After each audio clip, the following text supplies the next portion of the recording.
So do you believe birds of a feather really flock together? Hell yes. Hell yes. If you with this person all the time, yes, hell yes, it's a good chance. Like, y'all share the same traits.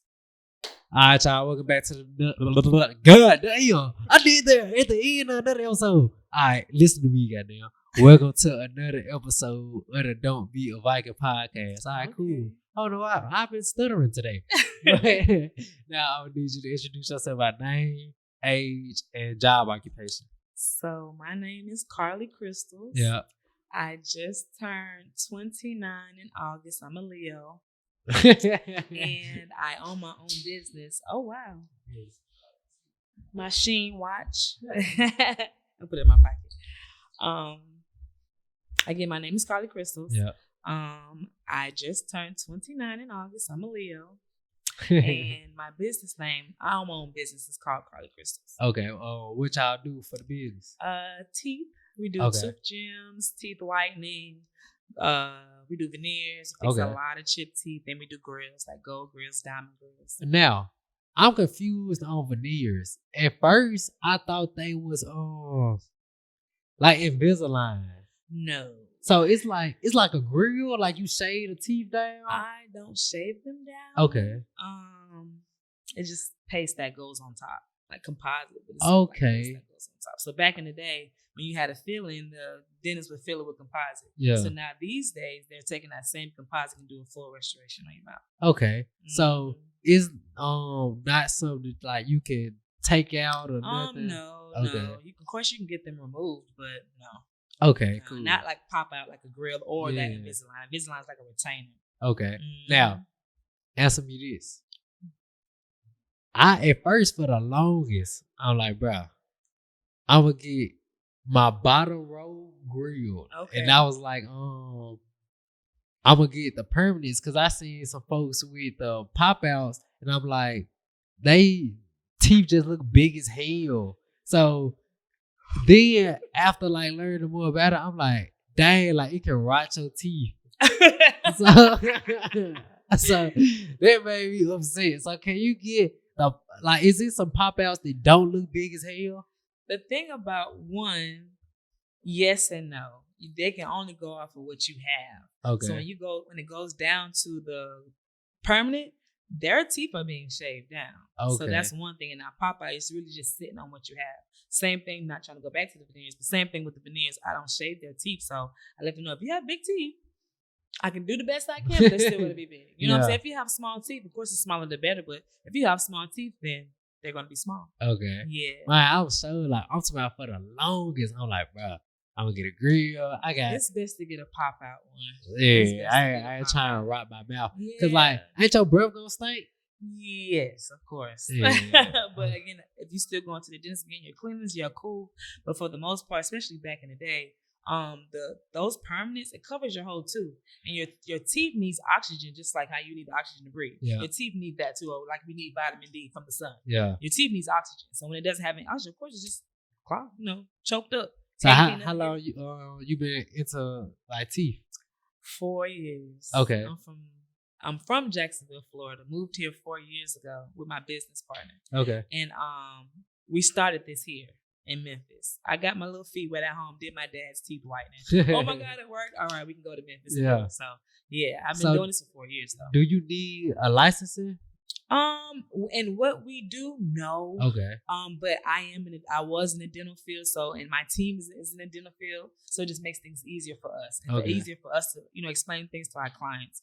Of course, you can get any type of, because honestly, half the stuff that I learned on my own. Yeah. I didn't go to school for it. I got my bachelor's in biology, but I went to school to be a physical therapist. Yeah. Next thing I'm a hood dentist around here. So. But that's what they say, but I'll take it. But yes and no. It's best to have it because, again, you got a lot of people come from the dentist's office, especially now that I'm into doing those veneers and chipped teeth. A lot of those folks can't go to the dentist. And when they do go, if they come to me or whoever you're coming to, if they have a conversation with me, I got to at least know what I'm talking about. Yeah. So you can do all the research you want for sure. But yeah, it goes both ways. Okay. Mm-hmm. So if you wanted today to start your teeth whitening business, you could do it. Okay. It's lit. A lot of the thing I be telling folks is like, bro, if you want to go to college or whatever, that's cool. Like, I'm not going to college at all. But It's not for everybody. What then it's like the thing with college. A high amount of people don't get a job in the field. Nope. So you probably in however many thousands of debt with a job that can't cover your debt. And then while you in debt, you take on more debt in the form of a car note. Yep. You take on credit cards. You take on more debt in the form of a mortgage. Yep. Then when you look at a mortgage, the average life expectancy of us is like 72, 77, somewhere in that range.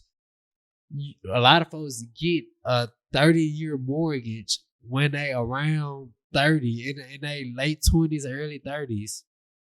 You work on paying this house off for 30 years, almost until your death date, a mortgage.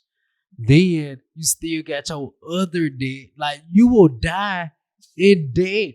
Like, what makes it sad, once you die, whoever's your beneficiary, who's up under you, they gotta take on that debt. What? Then you don't got no life insurance policy, so you left them debt and no money. Like, the house, depending on when you got it, what's your interest rate, all this, damn near not even paid off. So you left them more debt. On top of their debt. On top of they've been living the life they've been living, like. And they probably like young at the time. So they probably just balling out, no responsibilities. And now the whole generation just messed up. What? So now, the first question I want to ask you is, do you think legal marriage is necessary? Or I can pose the question as, if I go up to my girl and say I don't want to get married legally, like no papers involved, what do you think about that? I think, yes, you can be with, especially if y'all have that understanding. Okay. You never know. In most cases, especially this generation, a lot of people don't want to get married anymore. Okay, so I feel like it can go both ways. I feel like you can definitely be with someone for the rest of your life and not have no legal paperwork of y'all being married, especially if y'all have that understanding, because some men, you can say this, but a lot of women don't want to get married too. But of course, we still want to be with one person, or especially we still believe in being with one person for the rest of our lives, especially when you find that person. So yeah, for sure, definitely. I don't know. Honestly, I think my oldest sister, she was with 10 years plus. And they still, even though they was together before, they was together for 10 plus years, probably 10 to 12 before they got married, but they're still married today. Okay. So it's been like a good 20 years. You said some I haven't heard before. I don't think I heard it. You said like a lot of women might not want to get married. Like, what's your view on that? Like, why won't a woman want to get married? Because first of all, everyone is still different. Okay. And then a lot of women, they probably done been through some things in their past that they don't want to go through again, but still have that person. Again, it's also about understanding. In these days' time, if we say that ain't gonna work. Like, I mean, it's not gonna fly because, you just saying that because you probably still messing around. And stuff like that. And half the time it's not that. Again, if you have that understanding, you have that understanding. Yeah. But I think, even though I'm 29, but I've ran into some women that feel like they're young and they've been through nothing but trauma. Yeah. So yes, they want to be with someone, but they don't want to also. Okay. So and again, and I have time we be scared. We be scared. Still believe and trust to be with that person, but half the time they be scared, or they see what their parents been through and they decide, hey, I know I can be with this person, but I don't want to get married, and even though that can also be worked out as well. But it definitely goes both ways. Just because men are men and women are women, sometimes, we be thinking on the same level. Why do you think they're scared? Because I say a lot of times people might use that as an excuse, especially young people. Yeah. Like, you damn near never been in a 2-year regular relationship. Yeah. How can you say you scared of something that you never even attempted? Now, I get it, because say like skydiving or something. I never skydived, but I don't have to skydive previously to you. I might be a little, you feel me? So I'm not saying you can't be scared of something you haven't experienced. That's where most of our fear lie, the unexperienced parts of life. But why do you say people might be scared of getting married? That can go two ways too. Some, you talk about 1, 2 year, 3 year relationships, but a lot can happen in that 1 to 2, 3. But you still can experience death with that person. That's a fact. As a close death. You still can experience a loss of a child, things like that, or just the basis of cheating and cheating down to you, the person that had a baby on me or something like that. That can really mess people's minds up to even hear it sometimes. So, and then on the what was the question? Like, why do people say they afraid? So you got that half. And then if you want to just talk about our generation from the past, them aunties, grandmas, they didn't have no Instagram and OnlyFans. They had Sex Life on TV, and that came on after 12 o'clock. You know what I'm saying? They have books and stuff. We got all access. So the way the world's going, man, for us, we feel like some of us, them hoes winning. And we can't do nothing. Ooh, we can't do nothing about it. Oh, okay. Let's dive into that. That was a good point. So you said to make sure I'm understanding you right. You saying if you a woman is not on OnlyFans, and other women are on OnlyFans and it's easily accessible, you not a woman is showing all your goodies on the ground, whatever. Other women are showing their goodies on the ground. You saying it makes it harder for you to keep a man in the environment where everybody's showing everything at free will. Yeah, of course, all men are not like that. Yeah. We all know that. I don't care what they say. All men are not like that. But yes, it is a little bit harder. Okay. Yeah, I can still show myself too or whatever because I just, feel good about what I got on or whatever. Yeah. But for the most part, because now back in the day, I'm going to beat that woman up. It's not really the woman. It's the man. Sometimes, again, it's the man. So even if I would be the best cook and cleaner and do all this good stuff that I'm supposed to as a wife or as a regular, just as a woman, he can easily just see something walk by and it's just I know. How old are you? 21. Okay. Oh, Lord Jesus. Okay, what year you born in? 2000. Oh, Jesus. But you're still very level-headed, so I know you understand. But these days just a little bit harder. And you can do all you can, but if that man don't want to act right, then he's not. So, and it doesn't have something to do with these OnlyFans? Yes and no. You know what I'm saying? But it also just boils down to the person. Yeah, like for the most part, like you said, every dude doesn't have a lack of sexual discipline. But I'll be the first to say most dudes do got a lack of discipline as a whole. Not only sexually, any type of discipline you can imagine, folks suck it. So how you say it, bro, you can be cooking, cleaning, being the best partner you can possibly be. And this dude still goes off and cheat. I hear that frequently, and I say, is no lie in it. Then I also want to say the woman that gets cheated on, even though she's doing everything right, or at least enough right to feel like she shouldn't have got cheated on, I say she shouldn't take that personal. She should charge it to the game. And I know that's hard to hear. It is, when but you are love correct. This person. It's hard to say if I'm with a girl for 10 years and she cheat on me. You think I want to hear a nigga tell me charges to the game? You see what I'm saying? There's not nothing nobody want to hear. But a lot of women or men, whoever go through it, may think something like, okay, since that person cheated, I'm going to change the way I do shit. He cheated for a woman that shake her ass on OnlyFans. I'm going to start me on OnlyFans. You see what I'm saying?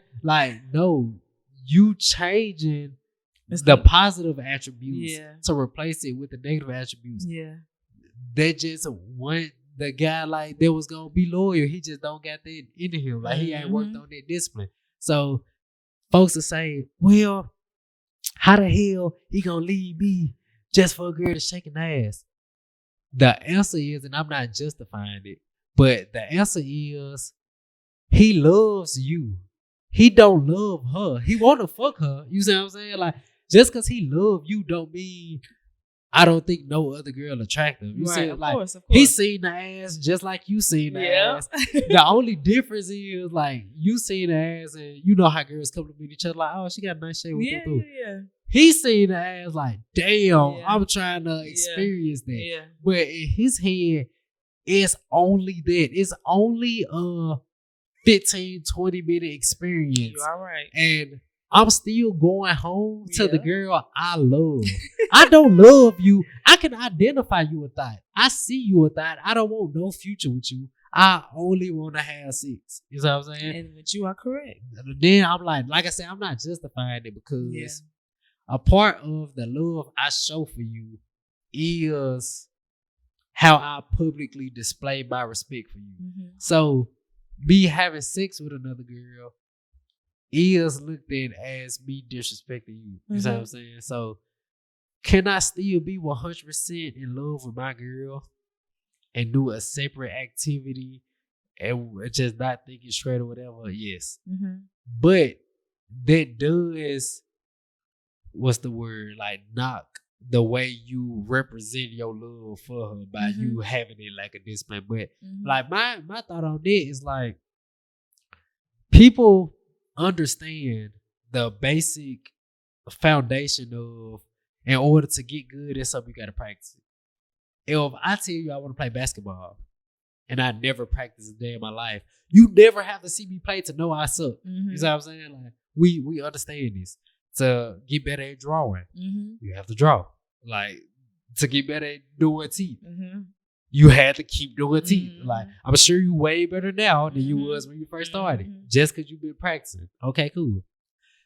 But somehow we think when it comes to loyalty, we don't need to practice. Like somehow we think just because I said I'm your man now, you my girl. Just because we made this verbal agreement or put it on paper, it automatically makes us good at doing the job.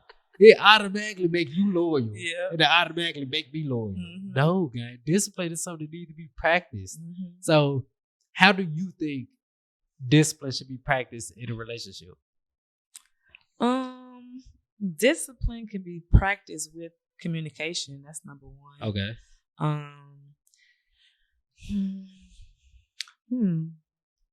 What do you think? I say, before I say what I'm saying, I'm gonna ask you, how do you think communication will strengthen the discipline? Because when you talk about communication, you're talking about integrity, you're talking about being honest. You can use that loyal word. Okay. While we're having a conversation, I expect you to be honest about it. Yeah. If you say you're going to do something, have some integrity and do it. And that discipline can come in and say we need to tighten up on cursing at each other. Okay. Again, I have to express to you why I feel this way. Yeah. I have to, and all that just comes with communication. That's why I chose communication. I agree with you, and I even add some on to that.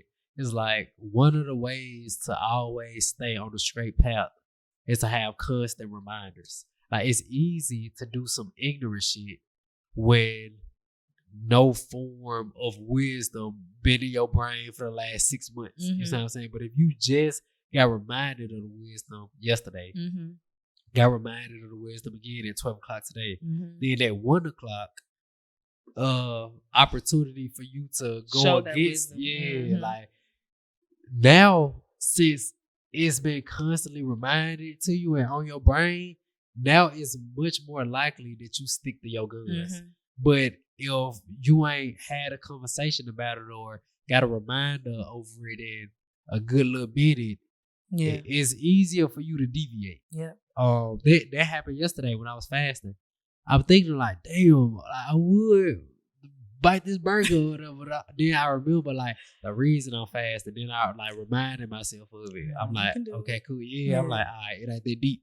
So what I say, a way y'all can grow discipline is to like all discipline is a war within yourself. Like it's like just like a tug of war between you can do it, but you think you can't do it until you really have sometimes be faced to do it. That's all it is. Like it's just a tug of war. How they be putting on Tom and Jerry, a demon and an angel. Like that's all discipline is. So only thing you try to do with discipline is strengthen the angel, make him do more push-ups than the devil doing push-ups. So the way I strengthen it is keep taking on smaller challenges. So say if I'm in a relationship, I understand we need adversity to get better. So this adversity will help us grow in discipline and everything else. Cool. So I will purposely take us through adversity. Like I make my girl go to the gym and like lift with me. Yes, I want you to be in good shape, and I don't want you to be a fat ass. Yes, that's a part of it. The other part of it is I know you don't like this. So you continually to willingly do something you don't like for the betterment of our relationship grows character. Okay, bam, that's one way. Then financially, I put her through adversity. Like budget, say this, nope, don't spend money on this. Nah, you don't need to go on this trip. And I know she want to go on this trip. You know what I'm saying? But this trip gonna cost you bread you don't need to spend. You know what I'm saying? Like I know this trip gonna be fun as hell, but I'm like, nah, man, you don't need it. You feel me? Like, all right, cool. They grow discipline.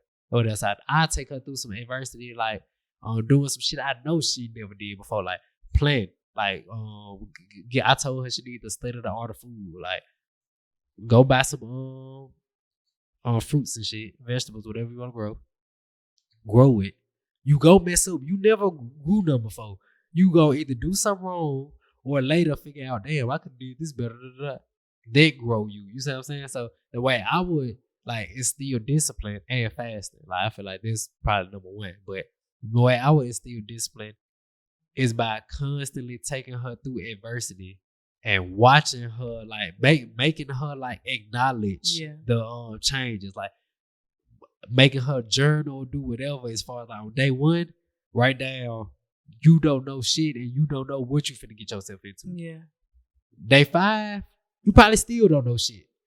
Month 5, you damn near mastered it. You sound like document the process so when you going through a new challenge, you can look back at that like when you finna go through the new challenge, you like, damn, like I ain't gonna count. I don't know how I'm finna get through this. Then you look at the journal and you say, oh, I felt the exact same way before the other thing. So if I mastered the other thing, then I know I can do it this it's time. straight. It ain't that deep. So same thing. Like I feel like the most difficult one is fasting from food and water. Now this the one I feel like will break the ice because if you can withstand from something that you need for survival, you don't need to cheat and flirt with this other nigga. It's a want. You need food and water. So since you withstand from that for a day, for a couple days, for a week, for however long, now you know how strong you is. So now if you really, really want to have sex with this girl, like I'm talking about, damn, this been your high school crush. And it's like, oh, she pressure. Now you know, like, now you know, like, damn, I know she pressure, but I would stick to it. And then, like I said, with reminders, this how I do it. This what I suggest to everybody because out of all the stuff I tried, this been the most effective for me. For you to replace a bad habit, the reminders come in so clutch. Because if, let's say, I got on my phone, like this how I write my reminders. What I need to do, like what's the goal or what's the discipline, why I need to do it, and what will negatively impact me if I deviate from it. So, for example, I need to stay loyal and stay monogamous. Why? It's for my best interest because if I get another girl pregnant that I don't want to get pregnant, that's gonna fuck me up. I don't know who this other girl chopper. She might give me a disease, and my girl do good by me. I don't want to lose my girl.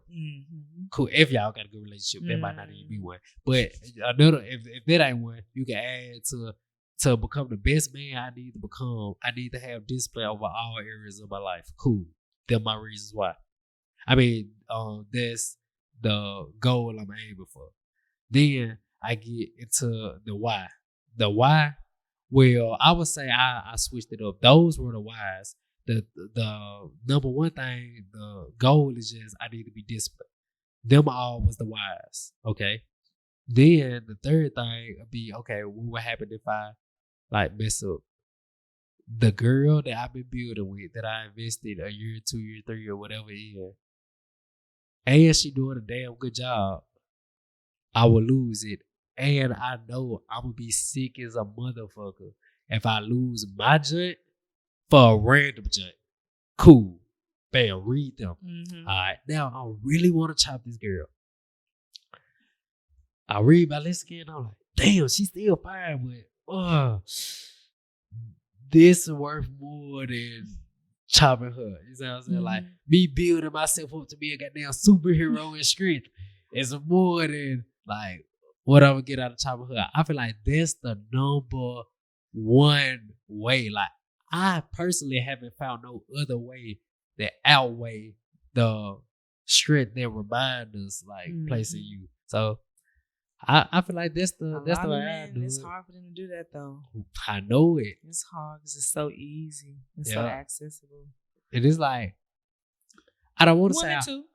1 and 2. Yeah. Y'all ain't them girls be on 1 and 2. I don't want to say I understand because I don't want to make it seem like I'm justifying it. Yeah, but it's still facts though. Yeah, I get it. Like, bro, it's your nature to be attracted to men. It's my nature to be attracted to women. Now, of course, after you commit yourself to somebody, you're supposed to control the other desires. But controlling don't mean the other desires dead. You see what I'm saying? Like, it's just like, damn. Hold it down, yeah, you got to. Like, I don't want to create excuses. You see what I'm saying? Because if you weak, you weak. Like, it don't matter what we talking. If you mentally weak, they play a role in your personal life. If you physically weak, they play a role. So I don't want no weak people around me in no way. Gotcha. I don't want you to be financially weak, emotionally weak, physically like, get the hell away from me. You see what I'm saying? So I don't want to justify like, yeah, guy, you can do whatever. Nah, if you got a girl, commit to your girl, be solid. Now, I'm not finna critique you. Like, I'm not finna, when I see you cheat, I ain't gonna lie, I'm not finna come to you like, bro, you know you need to be, because you're not finna listen to me. Like, you going against yourself. Right. So you think you not finna go against me? Yeah. You think I'm finna waste my time telling you what's right or wrong? You know what's right. Yeah. So I'm not finna be the one that come to you and preach to you like, but when I identify a flaw, I'm gonna bounce back. You know what I'm saying? Because like, I'm knowing eventually your flaw gonna rub off on me. Like that's just how it is. Like that can be a little bit of everything too. What? Like if the person you with all the time is a certain way, we can even argue the fact that they their attribute, their negative attribute is also within you. Because why are y'all best friends? You see what I'm saying? Y'all best friends because y'all alike. You see what I'm saying? So if he a cheater, it's a good chance you probably not a cheater no more. But that cheat spirit still in you. So do you believe birds of a feather really flock together? Yes. Hell yes. Like 100% or like 78%? I say about 70%. Okay. Like, because I always know it's always an exception to the rule. Okay. So no matter what rules you're looking at, okay, it's always gonna be that exception to the rule. It's like saying a girl that got an OnlyFans. It's a good chance she's not a virgin. I can bet my money on 98% of the girls on OnlyFans not a virgin. Right. But it's always that little exception to the like.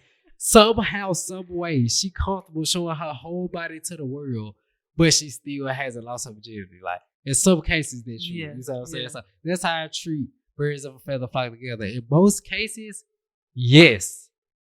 In all cases, no, because especially like it depends. Like it's certain degrees to it. If you with this person all the time, yes, hell yes, it's a good chance. Like y'all share the same traits. If you kick it with this person every blue moon or whatever, obviously lessons and lessons. Like, what's your take on it? Yes and no. Okay. because that's why I asked 100% or 70%. Because if you said 100, all right, yeah. But 70 high because you are correct. Yeah. Not all the attributes, but some are there. Yeah. But for me, just speaking for myself, not saying my friends are broken. Yeah. But since I would let my parents tell it, since I've been young, I've always had friends that, needed help. Even if it's like, even my parents used to take in people from church and stuff like that. So, one thing I can say, I have a friend that we hang out all the time. And am I like her? No. But when it comes down to positivity, the love of God and stuff like that, yeah, we be outside, we be turning up. But and that's probably what we gotta like too. But what she do is what she do, and I don't do none of that shit she do type shit. Okay. So that's what I meant. Like, man, I got some friends I hang out with. I don't do nothing they do. But if you going back to my little college days, I had a friend that was a little hoe. Yeah. And I wanted her on the outside. So I was like, okay. Because honestly, being her roommate, you pick up on certain things. Man, she do that. I want to try. Yeah. Nothing too crazy. Yeah. But even if it's down to like a piercing, oh my gosh, like that's cute. Or if it's a tattoo, oh my gosh, like, man, you keep getting this tattoo, I'm gonna make me get one. Yeah. Next thing you know, I got a tattoo. Thanks. You know what I'm saying? So yes and no though. Yes and no. Now, like the friend, like you said, is outside, but y'all share like religion together. Now, this is what I challenge you on it with, and you don't have to apply it to this friend or whatever, but like just in general. So let's say me and you both Christians, right? Okay, cool. We believe the same way, go to the same church. We believe everything identical. Okay. Now let's say you a righteous person, and let's say I'm a thief, I'm a thot, I kill niggas, I like all that. But like you said, we got them two lives differently. The only thing we share is Christianity. Okay, cool. So if you believe in the same thing a killer, a stealer, all this believe in, it's a good chance that either A, they faking, they really don't believe in it. And you probably like, nah, gang, they really believe it. Like every time we have a talk, they just as intellectual on it as I am. I'm put it like this. Hitler can put on clothes and walk into a church and join service with everybody. Hitler can read the same book as you. And does that make him any less Hitler? No. He's still him. You see what I'm saying? So just because y'all can share this one thing together, if y'all still live in different lives, like I said, it's a chance either they capping on what they say they believe in. Assume it's going to clash. Or what y'all believe in is wrong. Now, this the perspective people don't like to take. Because like everybody swear their religion is the right religion. You see what I'm saying? But if both of y'all believe in the same thing, and what y'all believe in still gives her or me in this example, the strength to kill people. You see what I'm saying? Like, there's a good chance the understanding of the teaching is not correct. You see what I'm saying? So that's the thing where it's like, even though the bird might rock with a different flock, this flock might be a deceiving flock, or I might be a deceiving bird. Like, it's only one or the other. Yeah. Yep. So this person, being this example, probably can talk to you intellectually about Christianity. Talking the talk and walking the walk is still two different things. So me knowing the knowledge and being a Christian is completely different. You see what I'm saying? So you might feel like, like me and him cool, like both of us Christians. No, you might be a Christian. I might have knowledge on Christianity, but that's about it. That's it. Like, we not the same. So sometimes we hold on to the wrong birds, thinking like they are part of our flock. When really, let's say like, if me and you friends and I do stupid shit and you try to like get you out, be right, this can bring you down. Like, we talk about the law of averages. If you 5 and I'm 0. The most we can be is a 2.5. You see what I'm saying? So if you try to hang around with people you know ain't really where you want to be, like if you can't look at this person and say, I ain't gonna lie, I would and would like to switch lives with this person on some mystical, spooky shit. Bam, switch lives. If you say no, I ain't okay. You really not supposed to be around that person all the time. You feel me? Like the only people you really supposed to be around is supposed to be like, I ain't gonna lie, guy. If you switch lives, my shit to be the exact same as it is now or better, goddamn. So you're right. Like with that, it's hard though. Like it's easy to speak on this shit, just free willing. But if you can have a cousin like this, man, I'm gonna cut my cousin. What? What? Like y'all been locked in for 10 years. Like this your best friend, so it's definitely hard to say. It's better for me if we separate, because it ain't just like it's one sided. Like they just attached to you, they just love you. You love this person, so you feel like you doing yourself a disservice by cutting this person off. Even though you can identify the negative traits within this person, you still feel like, I ain't gonna lie, this is the only person in my corner. You know what I'm saying? Like, ain't nobody else really down for me like dog down for me. So even though dog got some bad ways, to cut dog off, like, this the only person I got. Da-da-da. Like, we get in our head. We like, hell nah, I ain't never leaving bro alone. Right. But at the end of the day, bro, you create your own reality. If you found one friend, you can find another friend. This one though, on accident shit, you found a friend because you the type of person they can be befriended. Yeah. So if you the type of person, befriend somebody more positive. You know what I'm saying? But like I said, this shit hard because imagine if it's your partner, like this your wife, this your husband, and they negative. Like imagine y'all got a kid together. You know what I'm saying? Like, what? That's hard to say. And you comfortable with it? Like you comfortable in the situation? That's hard to say, I'm gonna get up and dip.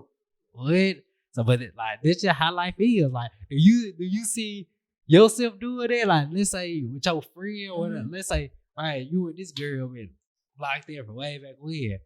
Do you realistically see yourself doing it? I think I've done it one time. Okay. One time. It wasn't still my call. It was my another friend's call, but I was being done dirty. I had a friend that, do dirty to other people. Never done me wrong. But one day, it flipped and she done me wrong. What? So I love the way you said it. Man.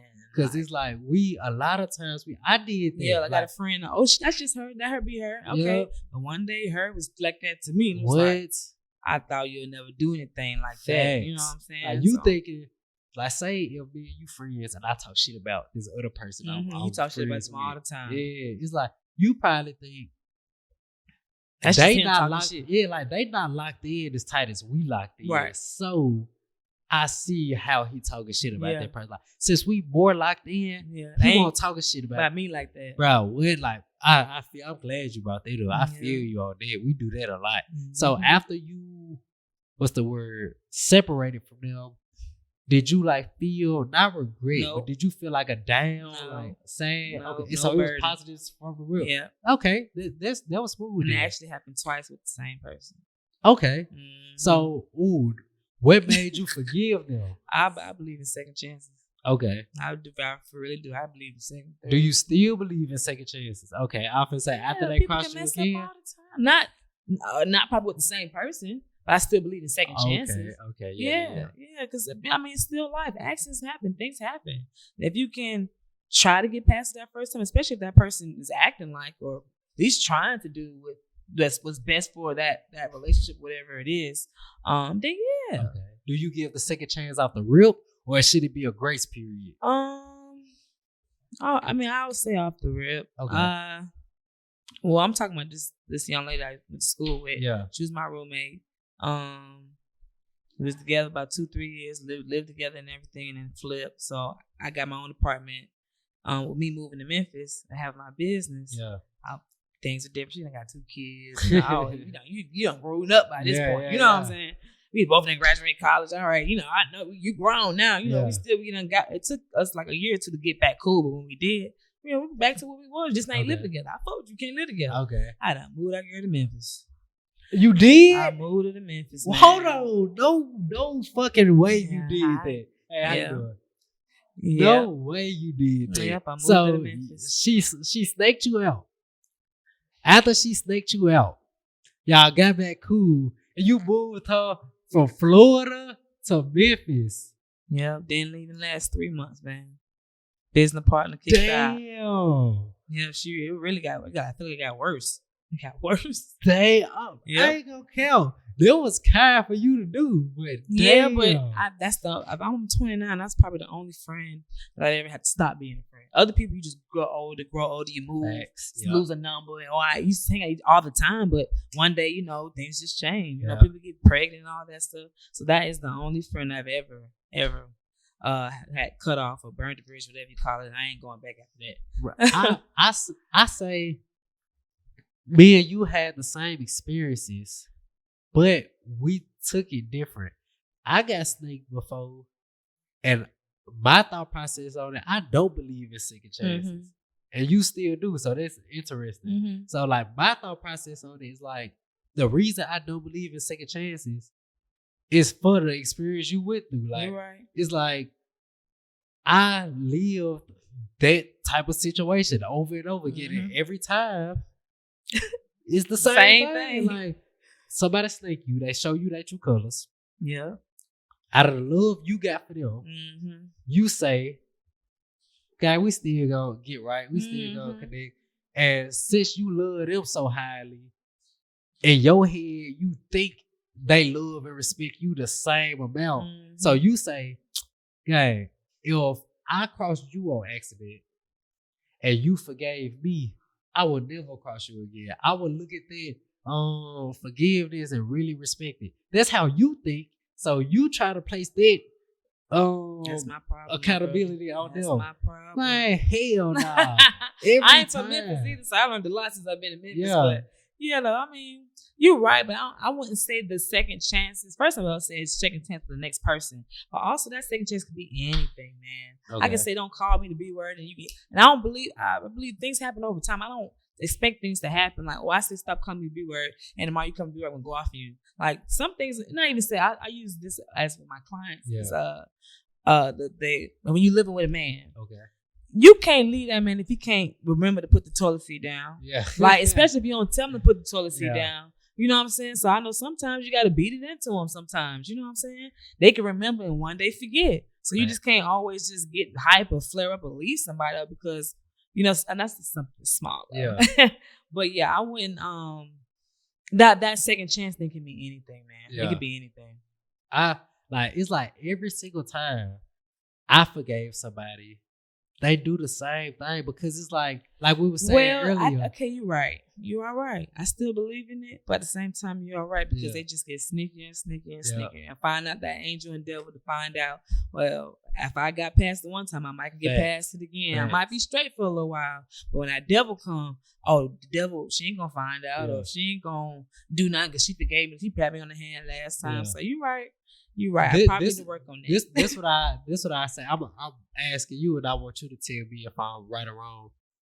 Since we had the same experience, and we are acting on that differently, this what I say the difference is. Cause you can like you said, you can see like the truth in what I'm saying, and you can also see the truth in what you're saying. So I say the reason you still on that side of it instead of this side is because you more, do I want to say tolerant? You more, what's the word? You are open to like taking that risk of it happening again. I'm not. I'm not even finna attempt to see how it's gonna turn out later. Like, I don't even want to take that chance. You more tolerant on that side. What you think? You asked me, am I more tolerant on that side? Yes and no, but also a person can say they're trying to do better and not. They can show they're doing better and really not. So I think that's where I got kind of messed up in because when I give them that second chance, even if I'm not giving that second chance off the bat, it might take me a week or two. I don't hold grudges either. That's just me. I just don't hold grudges. So I don't know if I hold grudge. It's like once you do something, like maybe I do hold grudge. Like I don't really know what a grudge is, but I know like once you do something, I'm taking it like that's who you are. Like, it's not me. Like I'm not finna keep barking at you about it. Like you like.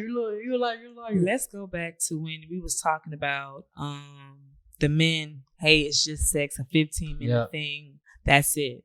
Like that. Okay. Like, what am I supposed to like? Okay, we together. We been together 10 years. I ain't gonna say 10. 2. Yeah. And ain't nothing happening. One day you got caught up, had sex with an old high school sweetheart or whatever, and I find out.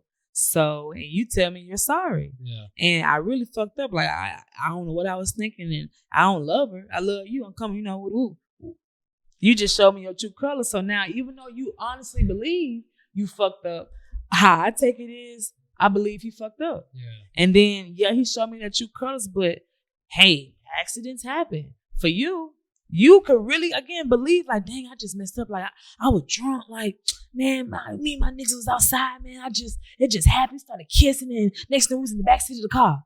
Yeah. And I'm on my knee. You on your knees begging, and you really love me. You was finna propose to me for my birthday next week. Okay. But I'm on your type of time, as in, like, nah, shit, you show me your true colors. I want nothing to do with you. Yeah, I love you, but I can't fuck with you no more. So it's like, damn. And then you got the other half of it. You just got on your knees, did all that begging me because you really fucked up. Yeah. But deep down inside, you really don't give a fuck. You just don't want me to go nowhere. Yeah. So that's why it's kind of hard. Thanks. It can go both ways. You can really mean it, and I can be not nasty, but be like, nah, fuck you. Or you can, how I got fucked up was the person, they meant it, but they really didn't. Yeah. And I still just went for it because they were showing me getting on their knees begging, oh, I messed up. So it's like, man, you really did. Like, okay, just give me some time. I'll get over it. Yeah. And I'll get over it. And I put things in. What's in the past for me? It's in the past. That's good. Because a lot of women and men don't do that. No, like, I'm a real once I get a chance to throw it in your face, especially if it benefits me. So let's say, you cheated before, right? Yeah. I forgave you. Yeah. Then let's say you catch me cheating or flirting with somebody. Yeah. Now it's super convenient for me to bring up the time you cheated. Of course. You see what I'm saying? Now, tit for tat. Now the part you just brought up were like they could be doing the same action and you don't know their intention behind it. I got 2 examples for that. So the first thing, I'm gonna make a comparison with a sponge, right? So say a regular sponge is flat, cool, 2 sides, whatever, all right, cool. Now you can twist this sponge like as if you wringing it out, and now it's spiraled. Now this is not the natural state of this sponge. Of course. So eventually, if you let it go, it's gonna go back to its original state. That's how I treat people with second chances, because you showed me you a cheater. Like you said, they can be doing different actions now that shows they're changing their ways. But you doing it, especially if you doing it because I instructed you to do it.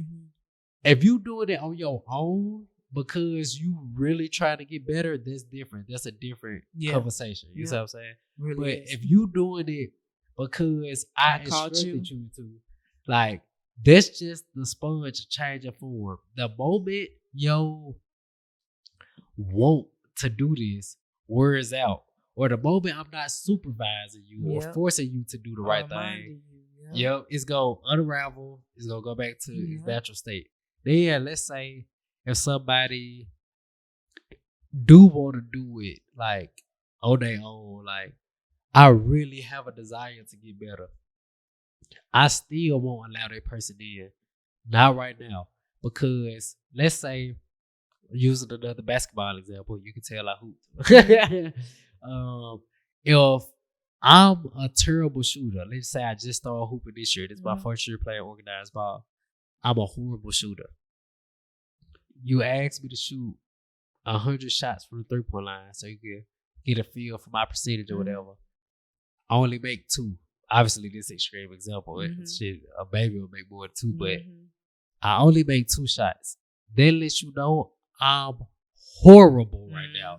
So let's say I really have a desire to get better on my own, bruh. I want to be good. in the next couple days, if I forgive you and say, yeah, I'll let you like come on my team now, you still suck. Because you still have to go through a period of hell and training every day to really get better. You're not going to get better just because you made your mind up and say, I want to get better. That's the first start. That's the step. I give you that. But it still takes time. So until you completed your course of action, stay on this side. You see what I'm saying? Like, that's how I treat it. So say that person really mean it. Like, they really like, man, I'm sorry. Like, I really made a mistake.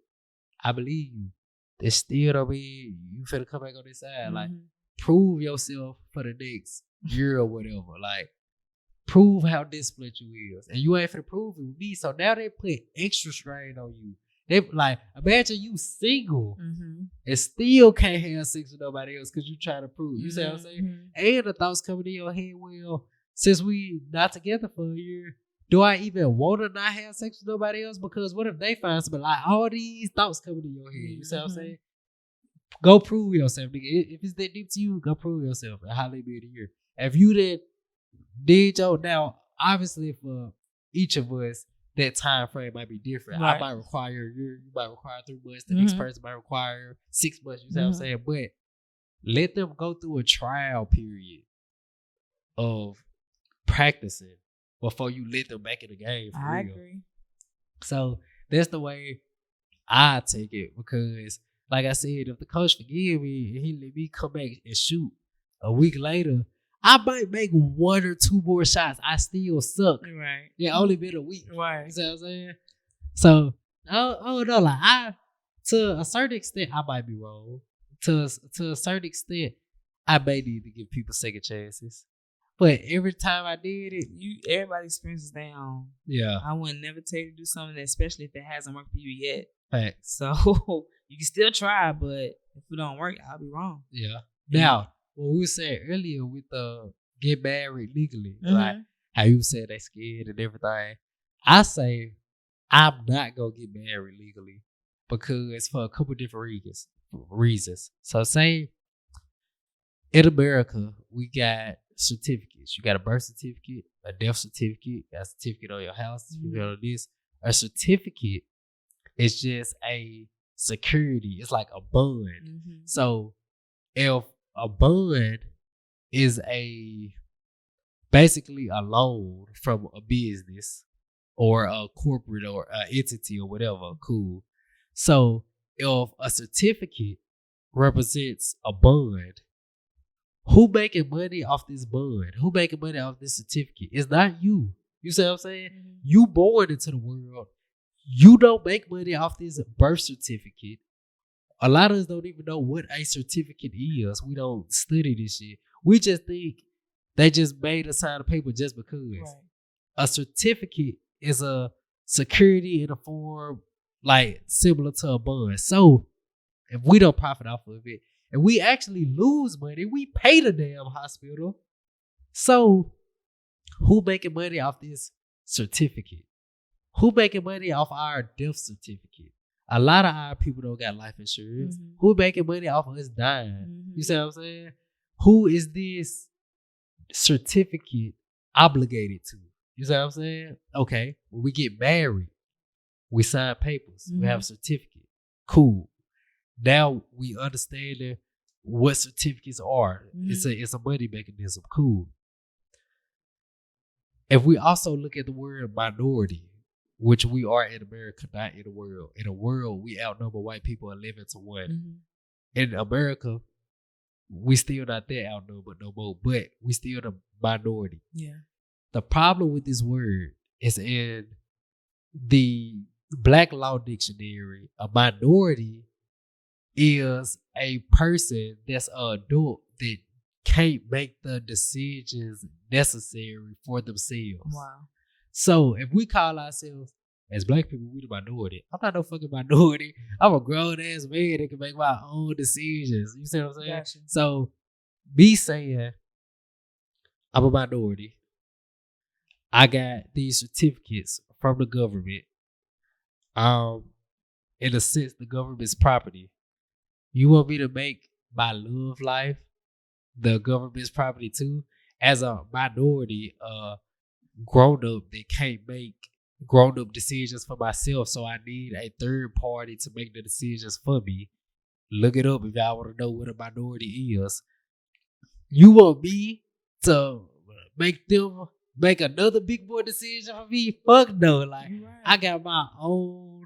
Like I got a lot control. of people don't know that though. Yeah, like that's why I don't necessarily knock people, but it's like if you don't know, you don't know. Yeah, if you don't know, you don't. So it's like I don't need somebody else to govern Approve my love or certify. life. Yeah, like what makes you qualified to certify my love life? Mm-hmm. How is your love life? Let's look at America as a whole. If the American system is making our love life official, let's look at America. America has a 50% divorce rate. Mm-hmm. You can't tell me shit. You see what I'm saying? You're right though. You can't tell me shit. Like you want me to listen to you. It's wise. I made my girl answer this question yesterday to like get her thinking harder. I asked her, what can you tell about a tree from the fruit it bears? But I didn't word it like that. What did I say? I said, how does the fruit bear witness to the nature of the tree? I could have said it in a simpler way to make it easy on her, but I chose not to, just to make her like think a little hard on it. I said, how does the fruit bear witness to the nature of the tree? Okay. It took us some time, but eventually we got to the answer. The fruit bear witness to the nature of the tree because by judging the fruit, you could tell what type of tree it came from. An apple don't grow from an orange tree. Right. A banana don't grow from an apple tree. You see what I'm saying? So seeing you got a banana lets you know it came from this type of tree. Cool. So if I was to put it in a simpler way, I just ask her, how does the product bear witness to or what does the product tell you about the origin of their product? Cool. I could have just said it like that. So if the end goal is a 50% marriage rate, what does that tell you about the system?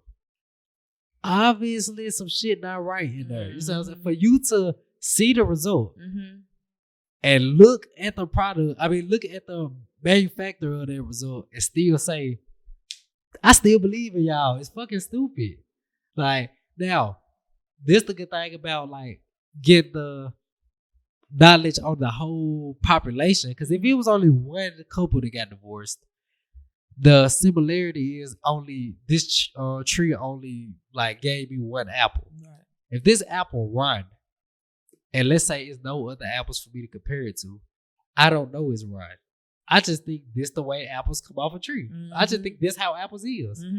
So now that I have other apples, I can see, damn, this apple do look better. Yeah. So now I need to duplicate the process of how this apple got produced. You see what I'm saying? So if I look at America as a whole, but they don't got our best interests in mind. So you want me to do some shit they suggest? Go get married in the court? If anything, I'm gonna do the exact opposite of what they suggest. You need to say that on TV. You need a whole commercial just to say that, because I'm telling that other 50% we talking about didn't even know that. Facts. We don't know that. We're not looking about how much the divorce rate because we getting married. What? Facts. We're so distracted. I'm glad you said that. Everything just a big ass distraction. It is. That's all it is. Like, say, I'm gonna put it like Section 8, right?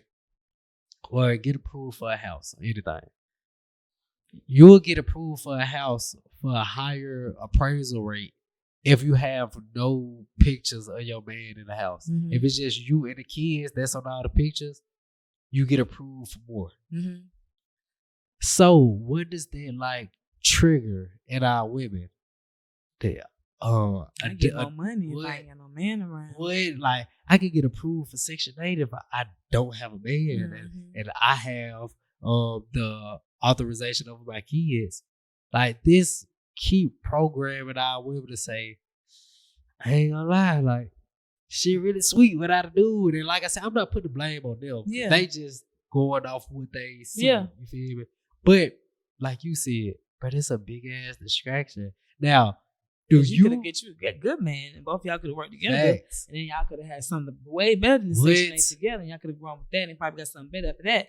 But again, we Facts. just think so small and use the excuses of, well, I ain't got to do this, I ain't got to do that, so I'm gonna take the easy way out. The easy way out is always easy. Facts. What temptations work their way on you personally, as far as like how society try to manipulate our women as they don't need be? Like, does it ever like kind of get to you and you got to catch yourself or whatever? No, I was raised in a 2-parent household. My Okay. parents are still together. I'm a preacher's kid, so Okay, my mind doesn't really go there. that's good. Um, So what you think like you can attribute that to the most? Like both of your parents, like you seeing the love they show for each other? Yeah. I can't say I don't need a man, but it goes both ways. Like right now, I stay by myself. Yeah. I take out my own trash, pay my own bills. You know, it'll be nice for someone to come take out the trash Facts. or do things that I need done, but also we use it as an excuse sometimes. Yeah. Do we always need somebody? No. Do we want people? Yeah. Yeah. But also that's all about the discipline too. So did you and your dad have a good relationship? Yes. Okay. You know what they say about the preachers kids? We ain't that bad. Yeah. It's only that like that because they draw us 10 times that way. Yeah. And all our friends are standing right here having the fun of their lives. You know, they kids Okay. get tattoos at 14. So Stuff like that. you think the problem could be where it's like they don't allow you to like experience life on your own? Yes, it can go both ways. For my parents, they're 14 years apart. So, like my dad, he was born in 1950s. He was raised to, you know, got one pair of shoes, and you see a white person, you run the other way. My Yeah. mom, she was born in 1964, but when she turned like 16 or something, Okay. her ID they put 10 years on it. So she was 16, but her ID said 26. And I think Damn. her brother, which is my uncle, he was already a police officer at the time. Yeah. So like, my mom had been clubbing because he was like the security. Yeah. So my mom had been clubbing. My mom experienced that club life. My mom done drunk, smoke, stuff like Yeah. that. My dad didn't do none of that. Okay. So it's like, That's know, an interesting relationship. Yeah. So even though they're both ministers, but it was kind of hard. I have great relationships with my parents. Yeah. But of course, a lot of things we still had to hide. I didn't start smoking until I was in college, Yeah. but I ain't get no piercing until I was 18. Okay. You know, I ain't get no tattoos till last year, so I was 27. So do you think the relationship would have been better on your end as a child if they would have like gave you a little bit more freedom? No, because I'm still not out the way. I'm not, you know, I don't have any kids. You know, I do want to be married when I have kids. Okay. You know what I'm saying? Even though that doesn't feel secure anything. So even though it probably pissed you off when you was younger, you Oh thankful now. yeah, Okay. big time. Because I ain't saying nothing wrong with OnlyFans and stuff like that, but I ain't doing none of that stuff, man. I try to be respectful. I live by the golden rule, and also like, yeah, it's today's time. We all big and gangster and everything. But at the end of the day, I was raised to turn the other cheek. I believed in second chances. Things happen. Forgive people. Okay. You know what I'm saying? Forgive and forget. Don't forget all the way. But you know, just try to, I don't know. You share. You say Yeah. please. You say thank you. You say excuse me. Okay. So- That's good that even though, because I'm doing like, as a kid, like you said, your friends doing all the fun stuff, Yeah. fun and Yeah, stuff. that you think is fun. They just, Yeah. Just didn't have doing no real BS. supervision and stuff like Yeah. that. So I know, like, you probably like, damn, I don't do that. Like, And then damn. not trying to talk about them, but those people that I am talking about, hey, they got 2-3 kids, 2-3 baby daddies. What? You know what I'm saying? So ain't nothing wrong with that, but if anyone would have better structure coming up, when you get older, you're gonna stay away, but you still gonna remember, oh, my mom ain't gonna like that. Yeah. And especially I'm being a preacher's kid, so like I was outside of me wanting to be married when I had kids, I was scared to have kids. I ain't gonna be talking. Oh, I got pregnant on accident. What? How you get pregnant on accident? I know Yeah. how it happens, but I went Okay. and that's on and off birth control. Yeah. You know what I'm saying? So try your best to protect yourself at all costs. Yeah. But yeah, I was definitely raised. I'm still outside though. I'm still a red nigga though. But I was also raised, I don't get in fights like that. I don't have to deal with no drama. I'm 29. I have the same phone number since I was in 9th grade. Damn. So it's like I don't have people like looking for me. No, I done slept with her man. I ain't got none of them type of Okay. problems. Like, So and I also think the majority of that stuff comes from my upbringing. one of the reasons I asked that is because I'm trying to I'm done relying on Google for answers. Like I'm gonna start doing my own survey answers. But, the reason I asked that because I'm trying to find the correlation between women who want a man. Like everybody say they want a partner, but who really want it as far as saying like my life would be better with a partner. A lot of people, I don't know what the hell wrong with them. Like they think about right now. They really sit here and say, yeah, without a husband or without a wife, yeah, I'm perfectly fine. What the hell? So everyone is different, but for the most part, who wouldn't want somebody to wake up to, or even just text every day, see every day? You act like you don't like nobody making you smile, but when that one person make you smile, you're gonna want that. Thanks. You're gonna want that energy. You're gonna want them vibes. You know what I'm saying? Especially when it's real. Thanks. And if you ain't trying to get nothing real, then you're not real yourself. I know, like they say, the toxic people. Wait, what they say? Hurt people. That's true. That's true. I like that. If you're not trying to get nothing real, you're not real yourself. Damn. There was a bar. I'm just kidding, but not for real though. There was a bar. Real. So and we can all say on social media, I'm real, I'm rare. But nah, your actions gonna always speak loud anyway. You can play all you want, but soon everything that's in the dark will come to the light. Thanks. Bruh. I don't think having a male figure, a father, grandfather, whatever in your life necessarily attributes to you being modest or not, because well, yeah, I say that because it's some women I know with great dads that's hoes. It's some women I know with great dads that's living upright. So I don't think that has to do with it, or at least I can't see the correlation in it right now. I probably gotta dig deeper with it.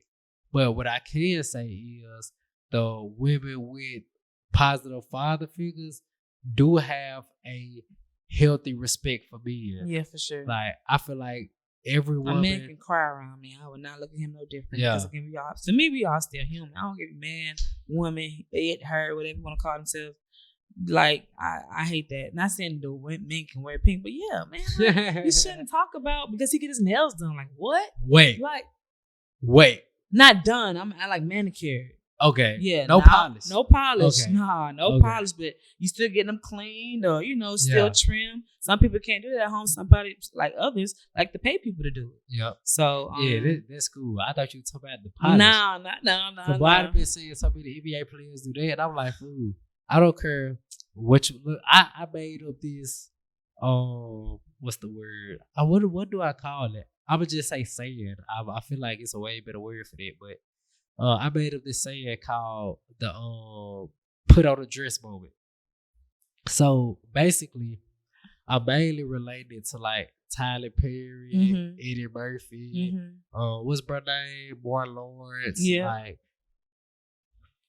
it's not a coincidence that these men are getting paid so much money to act as a woman.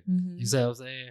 So the put on your dress moment is when you faced with an opportunity to sell a little bit of your morality or sell a little bit of your integrity for a check or for a better way of living or whatever. You see what I'm saying? Because we can argue if Tyler Perry never put a dress on, he would have been as rich as he is now. You see what I'm saying?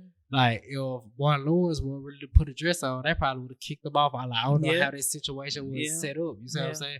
But the simple fact of it is, sometimes as being, you faced with the opportunity to throw a dress on and see if you're going to say yes or no to it. You see what I'm saying? So, the folks in the NBA or whatever that's dressing feminine or putting nails on or whatever, not nails on, but get their nails painted or whatever. It's like, bro, that was your let's see if he'll wear a dress moment. And you fold it. It's like, I ain't gonna lie, I don't respect it. I don't care who you is, I don't care what you did. I never respect a man to put the dress on. So how do you feel about the women that are gay? gay Getting or mad. trying to be a man. Trying to be a man. I don't respect it. I'm Like just asking. it's confusion. Like because if let's say I was born a girl, Mhm. right, and I try to transition to a man, Mm-hmm. and I get with a girl, Mm-hmm. what the fuck? What's the point? Like now, to a certain degree, I understand it Mhm. because to a certain degree, you can argue that a woman knows a woman better than a man knows a woman. Mhm. You see, like I can understand where that logic stems from.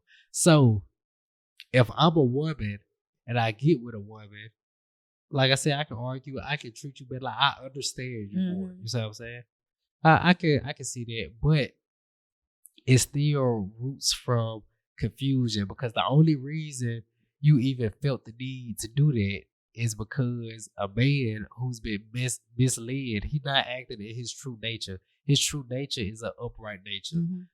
He been by circumstance made this negative way. You see what I'm saying? So yeah, he not being the man you need him to be. So since all the men you've been running into not the man you need them to be, it's common sense to use the process of elimination to say, "Oh, okay, but let's try something different from a man." Like Right. I can understand it, but the woman has to understand that that's not natural either. The way the man acted is not natural. Yeah. That's the reason you even looked for something different. Right. So he is at fault for not being a proper man.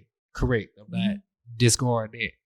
But you have to look at the way nature goes and say, if God is the best knower and he didn't put a woman with a woman or a man with a man, it gotta be something that's off here, even if you can't see what's off there. You see what I'm saying? So, in some cases, I'm gonna keep it a book.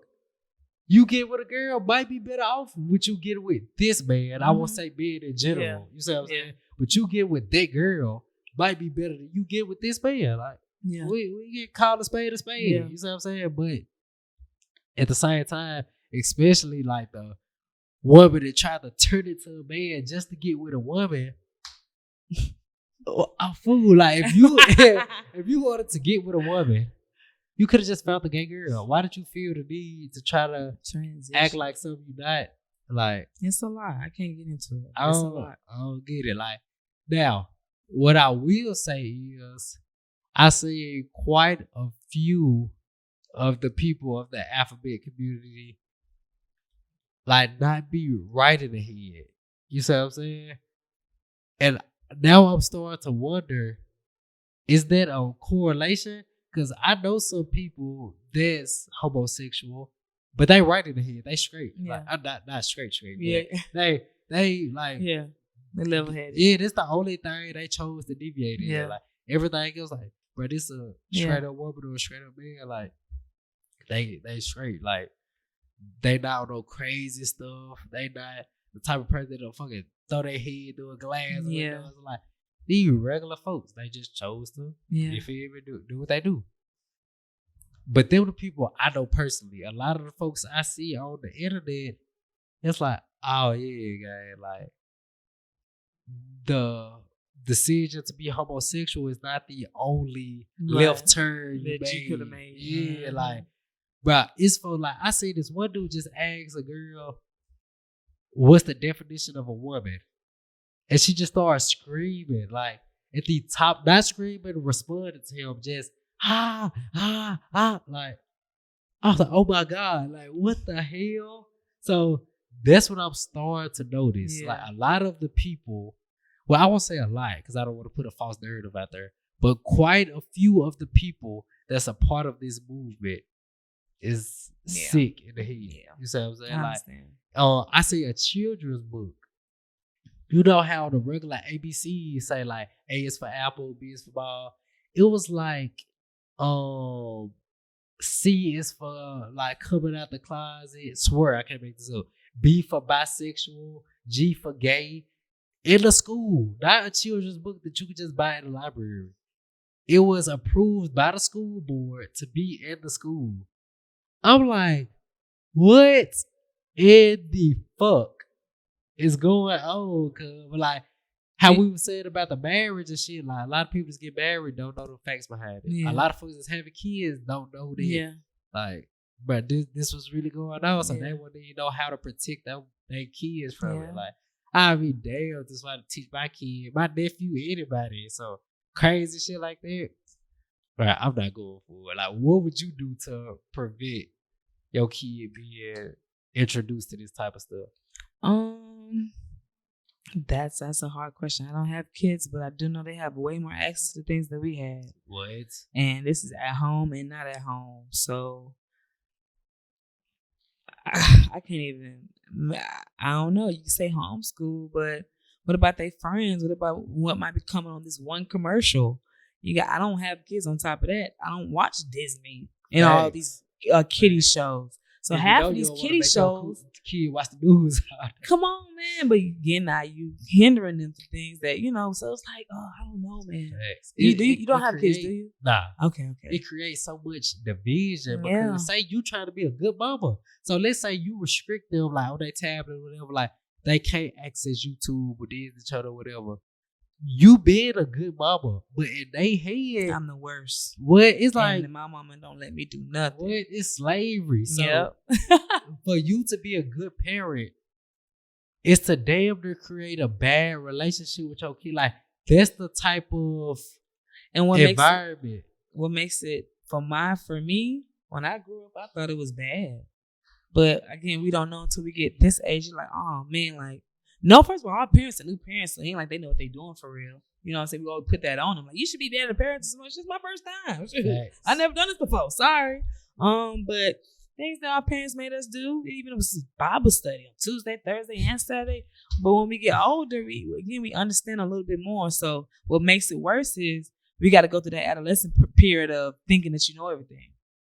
And then after you get older, if you get your first crisis, or if you get your first credit card, or getting your first fight or anything, like, oh man, like I knew better, or I should have known better. But it's mixed up. Facts. It's mixed up. And then I like the way you said, like we think we know everything until we already experienced it. Because I thought about that earlier.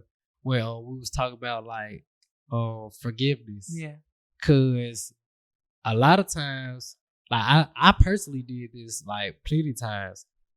After I even came into the knowledge and knowing that like how bad cheating is, I should cheat, why I should after I got the reminders and everything, I still cheated like a couple times. Mm-hmm. You see what I'm saying? Like, and whether it wasn't necessarily cheating, maybe I was just talking to somebody else and we wasn't committed to each other, but I still was deceitful and lied. Did tell her I was finna go to another girl house. You see what I'm saying? So.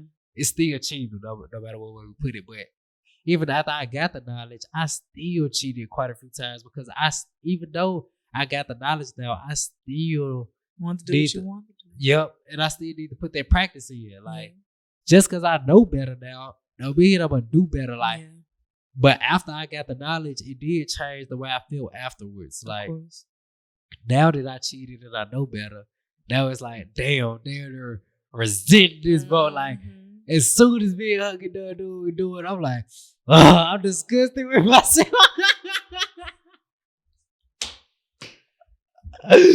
I'm bad as hell. Like on the way home, like I should have never done that. I should have never came over here. I ain't even enjoyed it damn much. Like I was just wasting my damn time. This thing no, they feeling wear off. A month later, shit, maybe even a week later, you get right back horny, like. You stir up the same feelings, you gonna do it again. Then like this time you remember, okay, I messed up last time, I regretted it. And I did it this time like fool. Now you start talking bad to yourself, or at least this how I do it. Now I'm like, gee, I'm being weak as hell. Cause like this ain't even funny no more. You see what I'm saying? Like that's how I take it then. And bam, I do it a third time. Now I'm like in the moment, like before I do what I do, like I'm all for it. I'm like, boy, I'm finna go over here and have a time. Boy, I'm finna turn it up. Then right after I'm done, I'm like, wait, fool. This is the third time. And I know, let me go back and revise these notes and be like, next time I read it, I'm gonna really stick to it. You see what I'm saying? So I still had to keep messing up just to like Get on the right track. Yeah, just to get on the right track. Crazy that sounds. Facts. Like, but that's how we learn though. We live and we learn. It's crazy to say I had to keep cheating to be loyal. That's so sad. Because let us say all that what y'all just said about we a hoe, we gotta go. Like that's why it's hard for us to I want to get married or I want to do this and do that, because it's not fair with me. My daddy always used to say, see that man running down the street? He ain't got no shirt on. He can do that. But if a woman run down the street with a shirt off, she can't do that. So he always said there's things men can do and women can't. But I understand what he meant back then. Well, not really. Yeah. I did, but I didn't. But I understand more now. But to me, it makes it kind of even more sad. Because, like, you know how many hoes that are out here? You know, the dog y'all 10 times worse than how a dude dog us. Yeah. But in a committed relationship, or even if you messed up one time, if I do it, it's like, stay in the world. How could you? You're disgusting. Like, what? I can't even disagree. But they say, but the excuse they put on us is, oh, for y'all, it's just a nut. And then for us, it's emotional. Right. Like, why the fuck it just can't be enough for us too? Now, I say, I agree that neither one of y'all should cheat. Of course. But I agree. That's my number one thing. Yeah, the thing where it's just being enough for us and not enough for y'all. Now, both of us release oxytocin, like when we have sex.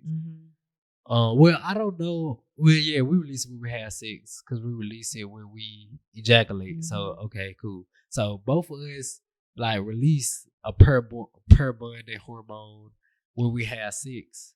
But what I will say is when a girl cheat, it's more like the dude take it as if, how can I explain it? Like she being conquered by another dude. So I'm gonna put it in this example. Let's say you the car. I'm the carjacker. If I'm in possession of this car, I'll be the driver's seat. If somebody else ever get possession of this car, they broke in. Not that I was broke in. It's like when I walked out this car, I pressed the lock before I walked in the house. Or at least I thought I did. You see what I'm saying? Like, this motherfucker might be a transformer unlock on his own, but I pressed the goddamn lock, I went in the house. I came out, the glass was busted. Somebody else been driving my shit. I'm like, not only did they break in my shit, they fucking broke the glass. I gotta get the glass replaced. They then took the little thing around the steering wheel off, then jammed the screwdriver in my shit, then cranked this motherfucker up, and then rolled this motherfucker like a maniac and returned it on E. Nigga. Like, now imagine, like, I'm just saying this is how we think. I'm not saying this is right or wrong. Yeah. Now, we take it as in when we have sex with another girl, we the carjacker. You see what I'm saying? So, like, our property not get damaged. Oh, you see what I'm saying? So it's like this somebody else's property that they got to deal with. So it's more like that's crazy. Like, that's crazy. I like the way like I explained it a lot.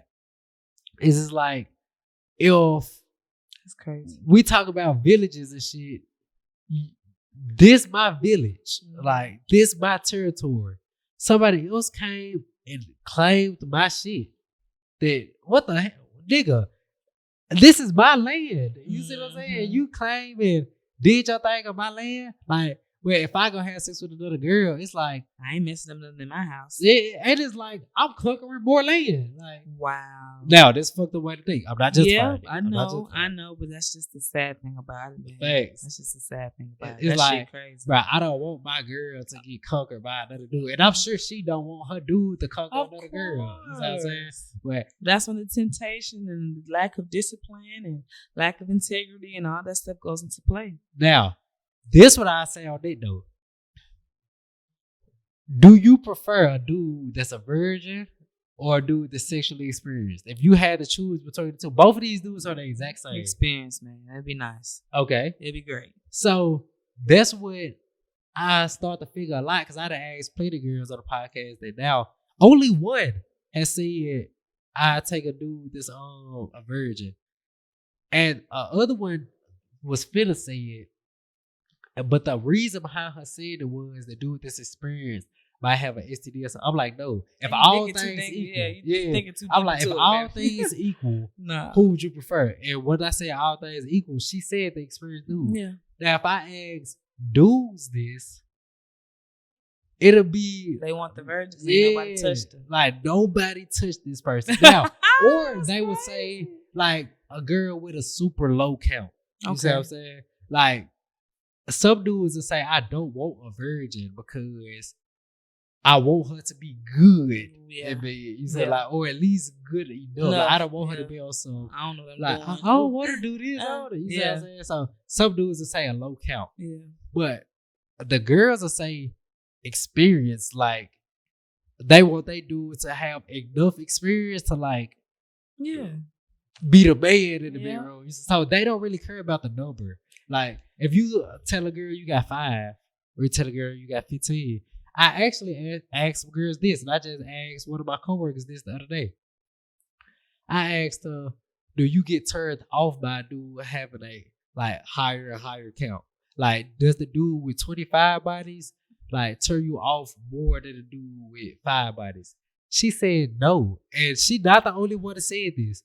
The dude with a higher count turns her on more because it starts to get her thinking he has to be doing something right in order to reach that number. So it makes her more sexually attracted to him. You see what I'm saying? That's crazy too, but yep. Yeah, so like I feel like that's the difference between men and women. That's the reason why we treat y'all so bad when y'all cheat. And y'all might be more willing to accept this because y'all don't care that much about the sex part. Y'all care about, I lied to you, I deceived you, I gave you false expectations. That's the part y'all tripping off of. Mm-hmm. We tripping off that too, but we tripping off you had sex with another dude. You opened your legs. You opened your legs to another dude. Like, so it's like, oh my God. Do I think it's the same? No. Like, do I think women cheat worse? Yes. Only from like that perspective, as far as like, y'all don't care about our sexual history or whatever. We overly invested in y'all sexual history. Then it's like, if I have a kid with you, I'm gonna put it like this: you probably spend more time with the kid than I do, because, like, let's say from a rip, you on pregnancy leave, I'm at work trying to get this bread to keep the lights on. Off rip, just naturally, bro, you spend more time with the kid. When it's time to feed, who the kid with? He has to breastfeed. Or she has to breastfeed. You see what I'm saying? So the kid automatically spend more time with you. And that's from the small age. And we can keep making examples to when they get older. You the primary caregiver, if you want to put it like that. So your decisions or the way you are, your character plays a higher part as far as an example than my character if you around more. You see what I'm saying? So if you a hoe and I'm a hoe, if you a hoe, it's a good chance your hoe ways gonna rub off on this kid. If I'm a hoe and you not a hoe, this kid still got a super good chance of not being a hoe. You see what I'm saying? So it's like, it's different ways we can break it down. And of course, I'm not saying like me being a hoe is no way it can rub off on this kid. It can damn show, you see what I'm saying? Especially if this kid a dude. You see what I'm saying? Like, they're like, damn, daddy got all these different women. One thing I can say about that is, even when you're not a kid, you don't understand. But when you get older and you see, you're like, oh, dang, that's what my dad used to. He used to always say he was going to my auntie house, his brother's house, and mom used to always say he wasn't, but I never, I never knew what that meant. So, yeah, it's like 50-50. Okay. It's definitely 50, because, again, after we get older, we start thinking like, oh, dang, I saw this. Or I heard that. So you think it will grow resentment for the dad? No. I mean, I don't know. I need to talk to some more men. Because some men, when they raised by their mama, when the mom is more around, they going off what she do. Okay. You know what I'm saying? And with the dad is around, and when he is around, they I mean, I've heard people say like, man, my daddy wasn't around. All we do was being drunk. Yeah. So, I mean, you can take that a certain way too. It's like also being a hoe or be seeing your parents sneak around. It could be the drugs they take, the alcohol they take, or how they talk to each other as well. If your daddy beating on your mama, you either going to grow up and really be on some hardcore shit, or you got to become a bully, or you might take up the same characteristics as your dad and beat on a woman. Facts. So, I heard a lot of dudes say they was in a single parent household, like with their mama, and their mama will basically be a hoe, like keep bringing different dudes in that house. And that was like, they made them grow resentment for women as a whole. Oh, yeah. Not just their mama. Yeah, man. So I was like, damn. You can't trust them. Yeah. It's like, you see your mama lying to this nigga. Then say, all of them your uncles. What? Like, oh yeah, this just Uncle John. This just the mechanic. Mechanic back there knocking boots with your mama. Then the other nigga come over, the dishwasher nigga. Yeah. You like, okay, this nigga went back to the room. So you like, damn. And I just heard mama on the phone tell the mechanic nigga that her brother came over, but it was the dishwasher nigga. I just seen her lie to him. I know she be lying to me. Like, Mom, where the hell my candy go? You said, oh, it got misplaced. You ain't about like, you just started putting all type of two together. If the mechanic take the kid candy, that's crazy, cuz that kid gonna grow up being a serial killer. Yeah, I'm trying to tell you. You'd be surprised though. Now, before we wrap it up, I want to end it on this. What do you think plays the biggest factor in the child, or specifically the girl, growing up to want to be modest? Like, do you think it's the dad, the mama, the friends? Honestly, both my parents were in the house. You know, my mom was the breadwinner, so I was really raised by my dad. Okay. And again, with him being older, on top of me, him being a preacher, again, I learned all my things from him. I learned, I was like a tomboy too. Don't like girls, but I'll put on some jeans and some tennis shoes way before I put on a skirt, and stuff like that. So that helped out.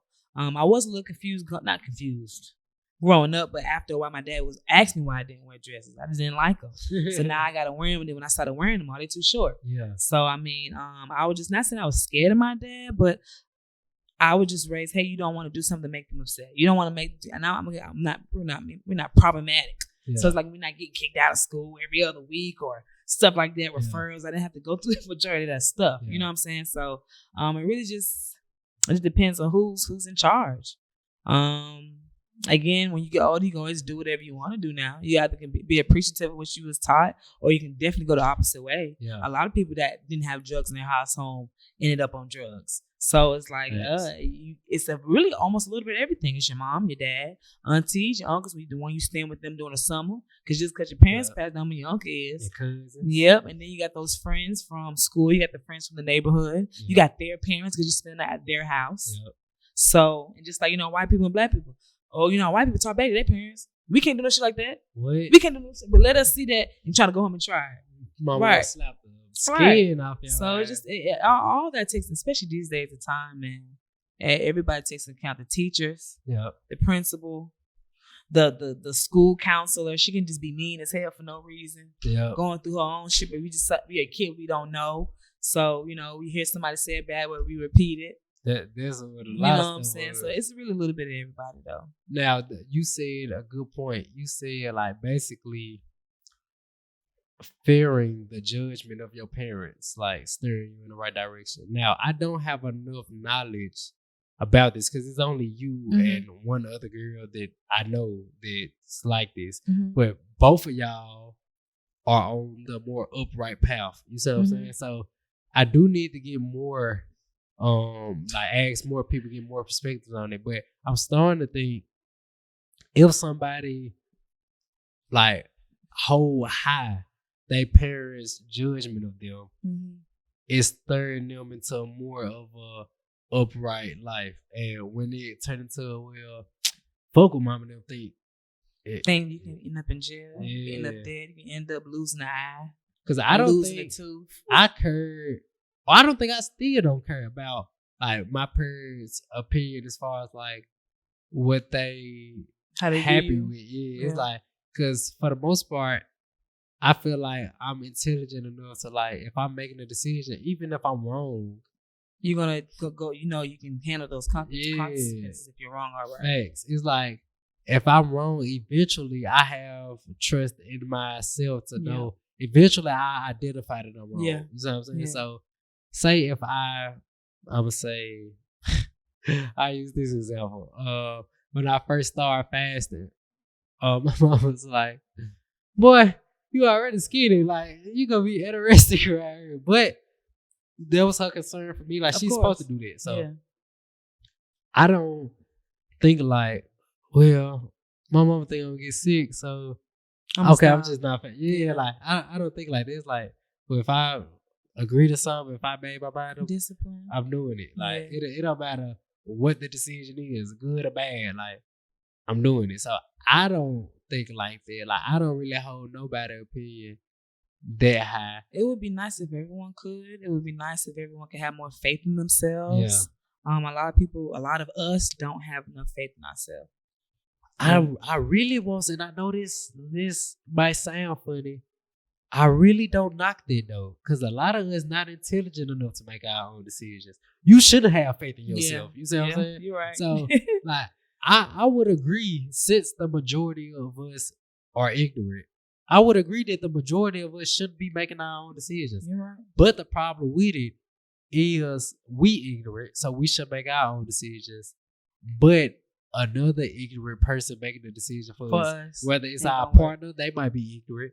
Our mom and dad might be ignorant. Big sister, big brother, somebody else ignorant ass is still making the decision. So you better off making the decision your damn self. So I don't think an ignorant person at all should make the decision. So you should rely on guidance from somebody wiser than yourself. Like, but to do that, you have to have discipline and submission. Yeah, that's where shit go left. Like, and a lot of people don't want to submit either. Submit to nothing. They don't want to submit to their partner. They don't want to submit to their God. They don't want to submit to God. Like God will say, "All right, don't drink, don't smoke." Cool. They read it Monday. Tuesday, they having a ball at the kickback. Like, so if you don't submit to God, I ain't gonna lie. Yeah, I don't got no hope in trying to make you submit to me. Like, not saying that my girl got to be ultra religious. Yeah, but she got to be able to identify truth. Yeah, and then at least attempt to strive to be in the walk in that truth. Yeah, like if you can read 1 + 1 = 2, and you the type of person to say, but sometimes it might equal to get the fuck away from me. Like you can't even identify truth. Yeah. Like you so wrapped up in your own opinions and feelings that you would warp truth to make it best fit you. Yeah. You would rather live in falsehood and say, damn, maybe I'm wrong. Like instead of me, you wrong. What? I don't know why though. I get it because it's a pride thing or something. It's in both of our nature. To want to be right. Women, to want to be powerful in everything, whether it's being right, whether it's being strong, whether it's being honest. Like you can know you lying, I accuse you of lying, and you still gonna say hell no, I'm being honest, because intuitively you just know lying is wrong. You see what I'm saying? So intuitively you know being wrong is wrong. Yeah. So instead of admitting you wrong, you would rather say you right. And like I said, I get it because you want to be as powerful as you can. Yeah. That's why you made a business. Yeah. Like, because you like, oh, I can find more success in this than doing something else. Yeah. If somebody would have told, I don't give a damn how much you love teeth. If somebody would have told you you could make more money working at McDonald's than you can get teeth or fixing teeth. Let's say if they told you, yo, max out at fixing teeth is $10,000 a year. Mm-hmm. Yo, max out at working at McDonald's is $100,000. Mm-hmm. And let's say that we're just talking like it's actually true. You would have said fuck teeth. Yeah, of course. So the reason we do everything we do is to try to achieve as much power in our life as possible. Mm-hmm. So some people feel like admitting I'm wrong is stripping me of power. You see what I'm saying? Mm-hmm. So I'd rather be wrong to the damn grave than admit to somebody else I'm wrong. So it's like I get it. It's stupid. Yeah. You can't build on that. Like trying to build on falsehood is like building on quicksand. Like the more you build, the more it's gonna crumble. So it's like you might as well get off falsehood, get on the truth foundation. Yeah. Now whatever you build is gonna stay firm and keep building on itself. But like you said, it's hard. It's pride. It's easier to say than do it. Facts. I feel like this. The whole conversation was about. Like everything we talked about. It's easy to say than done. Yeah. Like it's easy to cut your friends off. Yeah. It's easy to forgive or not forgive. It's easy to say, okay, babe, I cheated, but I'm really finna fix myself. Shit sound fixing yourself like the hardest thing on the earth. Mm-hmm. Nigga, what? I've been the same way for 21 years, and on this 22nd year, you want me to nigga, what? You want me to the work I put in for 21 years. Yeah. This is to put it out to the end. Put it to the end. For what? Like you start questioning God. Yeah. If God wants you to change, change for what? Like God prove you. You will tell God to prove yourself before you change. But before we get out of here, let them know where they can find you on the ground. Let them know where they can find you as far as like get their teeth fixed up or whatever. Remind them of everything you do. Okay. The VVS Grill. Well, hey y'all, I had a wonderful time.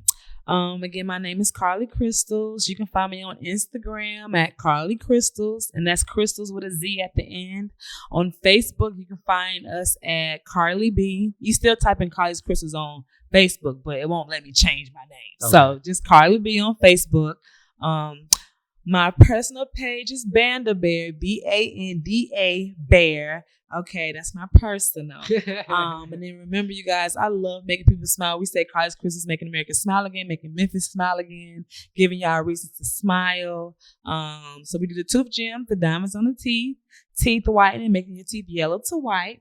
We do grills. Diamond grills, 10K, 14K, 22K. We have SI, CZ, and VS grills, and the veneers. We do a lot of chip teeth. Missing? No. But we fix a lot of chips. If you need nobody with a chip tooth in the front or something, let them know. Carly Crystals is going to take care of it for them. We do full case composite resin veneers for $2,500. Okay. But nothing hurts. Nothing hurts, but we love making everybody smile. So on Tuesdays, the tooth gems are 10% off. Okay. On Wednesdays, it's teeth whitening Wednesdays. So the teeth whitening is 20% off.